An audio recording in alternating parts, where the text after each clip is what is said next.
Praise the Lord. அன்பு இறை உறவுகளே, இறை வார்த்தையோடு இந்த நாளிலே உங்களை சந்திப்பதில் கிறிஸ்து இயேசுவுக்குள் மிக்க மகிழ்ச்சி அடைகிறேன். இறை வார்த்தையாக அபகுக் 3வது அதிகாரம் 19வது இறை வார்த்தை. ஆண்டவராகிய என் தலைவரே, என் வலிமை, அவர் என் கால்களை பெண்மானின் கால்களைப் போல் ஆக்குவார். உயர்ந்த இடங்களுக்கு என்னை நடத்தி செல்வார். இன்றைக்கு வயதானவர்களும் சரி, சிறு வயதில் இருக்கக்கூடிய ஆண் பெண்களாக இருந்தாலும் சரி, மூட்டு வலி, முழங்கால் வலி, நடக்க முடியாதபடி வேதனையோடு இருக்கக்கூடிய சூழ்நிலைகளை பார்க்கிறோம்.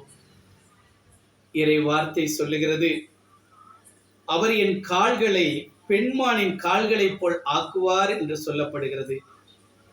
இன்றைக்கு இந்த இறை வார்த்தைகளை நீங்கள் விசுவாசிக்கிறீர்களா? ஆண்டவரே, என்னுடைய கால்கள் இப்படி இருக்கிறதே.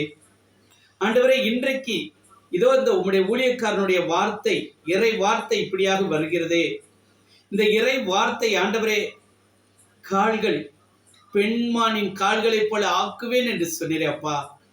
அந்த கால்களுக்கு எவ்வளவு திடன், பலன், வலிமை என்பதை நாங்கள் அறிவோம் அப்பா. அப்படிப்பட்ட கால்கள் போல நீர் ஆண்டவரே, இதோ இதை கேட்டுக்கொண்டிருக்கக்கூடிய ஒவ்வொரு பிள்ளைகளுக்கும், விசேஷமாக வலியினால், வேதனையினால் துன்புறக்கூடிய பிள்ளைகளுக்கு அப்பா நீர் வலிமையாக்கி தாங்கப்பா.